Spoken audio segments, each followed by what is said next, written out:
Hello student, in this video we will study about the packaging of DNA helix. तो structure of DNA में हमने पढ़ा कि जो दो बेस पेयर्स होते हैं उनके बीच का जो डिस्टेंस होता है वो होता है 0.3 नैनोमीटर. इसको अगर हम मीटर में कन्वर्ट करते हैं तो हमें इस वैल्यू को 10⁻⁹ से क्या करना पड़ेगा, मल्टीप्लाई करना पड़ेगा. This is the distance between two base pair. और जो डिप्लॉयड कंटेंट होता है ह्यूमन डीएनए का, उसमें टोटल बेस पेयर कितने होते हैं, 6.6 × 10⁻⁹ बेस पेयर्स. तो अगर हमने लेंथ ऑफ द डीएनए निकालना है तो हमें क्या करना पड़ेगा, हमें इन दोनों वैल्यूज़ को मल्टीप्लाई करना पड़ेगा. That means we have to multiply the number of base pair diploid content into to the distance between the two base pair which is 0.3 × 10⁻⁹ metre. तो यहाँ पर अगर हम सॉल्व करते हैं तो ये कैंसिल हो जाएगा, इन दोनों का आप मल्टीप्लाई करोगे तो इसकी आपकी वैल्यू अप्रॉक्स कितनी आएगी, 2.2 metre. So this is the length of the DNA, 2.2 metre. Now 2.2 metre is quite a long distance. अगर इतना बड़ा जो डीएनए है वो न्यूक्लियस के अंदर क्या है, पैक्ड है, इसका मतलब ये कॉइल्ड या सुपर कॉइल्ड फॉर्म में प्रेजेंट है, तभी ये उसके अंदर आ पाया. अदरवाइज़ ये इतना लॉन्ग डीएनए उसके अंदर नहीं आ पाएगा. तो अब ये पैकेजिंग कैसे होती है ये हम पढ़ेंगे under this topic, packaging of DNA helix. तो सबसे पहले हम बात करते हैं प्रोकैरियोट्स की. अब प्रोकैरियोट्स में क्या होता है, this is the cell of a prokaryote. इसमें जो डीएनए होता है ये this is the DNA. Now this DNA is not covered by any nuclear membrane, कोई न्यूक्लियस नहीं होता, and this region is known as nucleoid.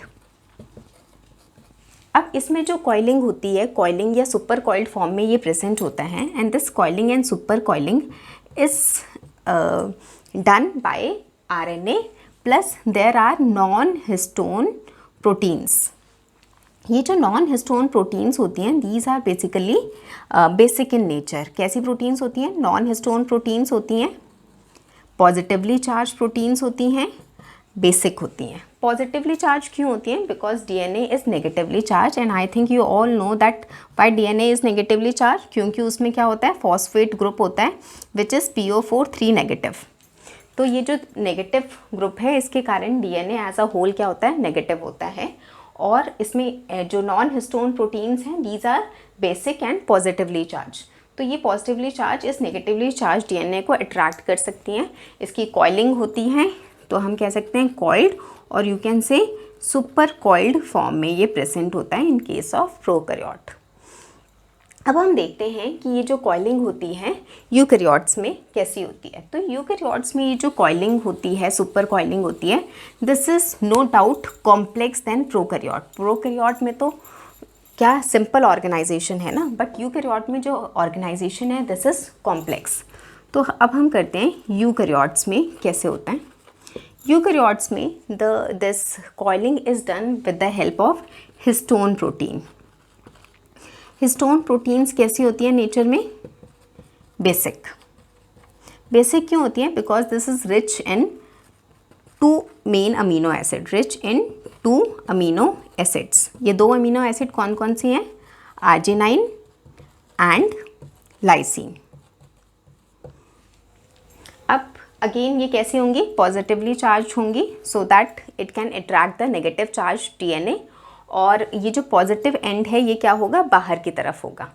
अब ये जो हिस्टोन प्रोटीन्स होती हैं ये प्रेजेंट होते हैं ऑक्टामर के फॉर्म में. ऑक्टामर मतलब 8 मॉलिक्यूल्स. अब ये 8 मॉलिक्यूल कौन कौन से हैं, हिस्टोन के ही हैं, H2A, H2B, H3 and H4. अब ये जो 4 मॉलिक्यूल्स हैं ये प्रेजेंट होते हैं पेयर्स में. तो 4 प्रेजेंट होंगे पेयर में, कितने हो गए, 8 मॉलिक्यूल्स हो गए. ये वाले 8 मॉलिक्यूल्स हो गए. ये 8 मॉलिक्यूल्स क्या बनाएंगे, ऑक्टामर बनाएंगे. तो यहाँ पर हम उसका स्ट्रक्चर कर लेते हैं. ये हमने बनाया H2A, ये मैंने आपको बताया पेयर के फॉर्म में प्रेजेंट होता है, तो यहाँ पर एक और मॉलिक्यूल बन गया. फिर अब हमने बनाना है इसके पीछे बैक साइड पे क्या प्रेजेंट होगा, इसके बैक साइड पे हम प्रेजेंट है H, ये वाला, दिस इज़ H2B पेयर में. उसके बाद यहाँ पर इसके नीचे क्या प्रेजेंट होगा, H3. इसके नीचे क्या प्रेजेंट है, H3 और H3 की बैक साइड पे यहाँ पर ये वाला जो पोर्शन है ये इसकी बैक साइड पे क्या है, H4। तो इस तरह क्या हो गया, ये ऑक्टामर बन गया जिसको हम क्या कहते हैं, न्यूक्लियोसोम। अब इसमें क्या होगा, DNA कॉइल्ड होगा। DNA कैसे कॉइल्ड होगा, ये हम रेड कलर से बना रहे हैं। ये DNA की थ्रेड गई, यहाँ से मैंने ये कॉइलिंग बना दी और ये बैक साइड से निकल के ये इस तरह से, और ऐसे ही सिमिलर एक और ऑक्टामर इस साइड प्रेजेंट होगा। So this portion of the DNA which joins one octamer to another octamer, इस पोर्शन को हम क्या कहते हैं, this portion is called as linker DNA। और ये जो लिंकर DNA है, इसके यहाँ पर एक और हिस्टोन का मॉलिक्यूल प्रेजेंट होता है जिसे हम कहते हैं H1 histone, and this H1 histone is a marker histone.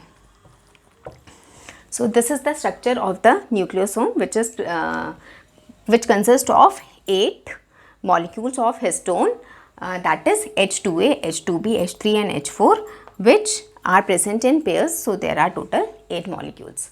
अब अगर हम इसका माइक्रोस्कोपिक स्ट्रक्चर देखें तो माइक्रोस्कोप में जो इसका स्ट्रक्चर होता है वो कैसा दिखता है, वो इस तरह का स्ट्रक्चर दिखेगा। जैसे स्ट्रिंग में बीड्स लगे होते हैं तो सेम उसी तरह का स्ट्रक्चर दिखेगा। ये हमारी स्ट्रिंग बन गई और इस पे क्या लगे हैं, ये बीड्स लगे हैं। तो इस तरह का स्ट्रक्चर दिखाई देता है। ये जो सर्कल्स बने हैं या बीड्स बने हैं, these are actually the nucleosome. और ये जो रेड वाला पोर्शन है जो दो बीड्स को कनेक्ट कर रहा है, ये क्या है, linker DNA। Linker DNA plus nucleosome form a unit which is known as chromosome. So this is how the packaging is done in case of DNA helix. Now the whole portion of DNA is not packed in a similar way, or you can say some region is tightly packed and some is loosely packed. So on the basis whether it is packed loosely or tightly, अब हम करते हैं, इसको हमने दो categories में divide किया है। Those categories are euchromatin and heterochromatin. तो यूक्रोमेटिन कौन सा रीजन होता है, which is loosely packed, and heterochromatin is a region which is tightly packed. ये यूक्रोमेटिन, हेट्रोक्रोमेटिन, ये मैंने आपको बताया ये कैसा पैक्ड होता है, टाइटली। अगर ये टाइटली पैक्ड है तो जब हम इसको स्टेन करेंगे तो स्टेनिंग के समय ये क्या करेगा, sorry this is loosely packed. Staining के समय इसका जो स्टेन है वो कैसा होगा, लाइट स्टेन। एंड हेट्रोक्रोमेटिन कैसा होगा, टाइटली पैक्ड। तो स्टेनिंग के समय ये स्टेन बहुत ज़्यादा ले लेगा और ये कैसा होगा, dark stain. So this is actually the transcriptionally active region. Transcriptionally active भी कह सकते हो आप, या आप ये भी कह सकते हो this is the region which is functional, and this is the region which is non-functional or which is transcriptionally inactive region. This is the portion from where the proteins are formed. इस जो reason है उसमें transcription होती है, transcription से mRNA बनता है, mRNA से फर्दर क्या बनते हैं, प्रोटीन्स बनते हैं। बट इस रीजन में ट्रांसक्रिप्शन नहीं होती, इसीलिए इसे हम इनएक्टिव या नॉन फंक्शनल रीजन कहते हैं। So student, this is all about the packaging of DNA helix. In next video we will study about the search for genetic material, कि how the genetic material, how we came to know that DNA is the genetic material. That's all for today. Till then, stay safe and stay healthy. Thank you and have a nice day.